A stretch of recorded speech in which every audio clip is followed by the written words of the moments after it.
தான் மலையாள சினிமாவில் நடிக்கும்போது நடிகைகளின் கேரவன்களில் ரகசிய கேமராக்கள் வைக்கப்பட்டிருந்ததாக நடிகை ராதிகா கூறியிருப்பது பரபரப்பை ஏற்படுத்தியுள்ளது. இதுகுறித்து ராதிகாவிடம் விசாரிக்க சிறப்பு விசாரணை குழுவினர் முடிவு செய்துள்ளனர்.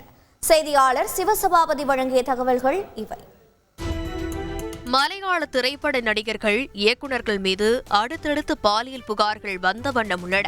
இது தொடர்பான வழக்குகளும் விசாரணையும் தீவிரமடைந்துள்ள சூழலில் படப்பிடிப்பு தளத்தில் தனக்கு பாலியல் துன்புறுத்தல் கொடுக்கப்பட்டதாக திருச்சூரைச் சேர்ந்த பெண் ஒப்பனை கலைஞர் ஒருவர் புகார் அளித்துள்ளார். தன்னுடன் பணியாற்றிய ஆண் ஒப்பனை கலைஞர்களான ஷியாம் செராயி, சுபாஷ், சாருத் ஆகியோர் பாலியல் ரீதியாக துன்புறுத்தியதாக குற்றம் சாட்டியுள்ள அவர், திரைப்பட தொழிலாளர் சங்கமான சொர்கா அமைப்பில் புகார் செய்தும் பலனில்லை என்று வேதனை தெரிவித்துள்ளார். விளம்பரப்பட பணிக்காக சென்றபோது தன்னை கொச்சியில் உள்ள ஹோட்டலுக்கு வரவழைத்து தவறாக நடந்து கொண்டதாக துணை நடிகை அளித்த புகாரின் அடிப்படையில் இயக்குநர் ஸ்ரீகுமார் மேனன் மீது போலீசார் வழக்கு பதிவு செய்துள்ளனர். இதேபோல் இயக்குநர் ரஞ்சித் மீது வங்காள நடிகை ஸ்ரீலேகா மித்ரா ஏற்கனவே பாலியல் புகார் அளித்துள்ள நிலையில் தனக்கும் பாலியல் துன்புறுத்தல் அளித்ததாக இளைஞர் அளித்த புகார் அடிப்படையில் இயக்குநர் ரஞ்சித் மீது இரண்டாவது வழக்கு பதிவு செய்யப்பட்டுள்ளது. நடிகரும் எம்எல்ஏவுமான முகேஷ் மீது பாலியல் வன்கொடுமை புகார் அளித்த நடிகையிடம் போலீசார் ரகசிய வாக்குமூலம் பதிவு செய்துள்ளனர். இந்த பரபரப்புகள் ஓய்வதற்குள் தான் மலையாள சினிமாவில் நடிக்கும் போது நடிகைகளின் கேரவன்களில் ரகசிய கேமராக்கள் வைக்கப்பட்டிருந்ததாக நடிகை ராதிகா திடுக்கிடும் தகவலை கூறி புதிய புயலை கிளப்பியுள்ளார். வீடியோ பார்த்துக்கிட்டு சிரிச்சிட்டு இருந்தாங்க. அப்புறம் நான் அதை பார்த்துட்டு நான் இன்னொருத்தர் தமிழால் ஒன்று கூப்பிட்டு என்ன பார்த்து சிரிச்சிட்ருக்கீங்க அப்படின்னு கேட்டேன். இல்லை மேடம், எல்லா நடிகைங்களோட கேரவனில் துணி மாற்றுற வீடியோ வச்சுருக்காங்க, எந்த பேர் சொன்னாலும் அதில் இருக்குது அப்படின்னு சொன்னோன்னே எனக்கு ரொம்ப ஷாக் ஆகிடுச்சு.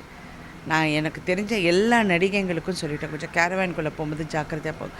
அப்புறம் நான் அவங்கள ரொம்ப பேசிட்டேன். நான் இது இப்படி இருந்தால் எப்படி ஷூட்டிங் வருதுங்க அப்படி இப்படின்னு சொல்லி அவங்க அது அப்படி ஒரு மாதிரி அது அந்த ஷூட்டிங் முடிகிற டைம் அது படம் அதோட நான் அங்கே இல்லையே, நான் வந்துட்டேன். நடிகைகளுக்கு பாதுகாப்பு அளிக்க பெரிய நடிகர்கள் முன்வர வேண்டும் என வலியுறுத்தியுள்ள நடிகை ராதிகா, தமிழ் சினிமா நடிகைகளை விமர்சித்த யூடியூபரை அடிக்க விஷாலுக்கு தைரியம் இருக்கிறதா என கேள்வி எழுப்பியுள்ளார்.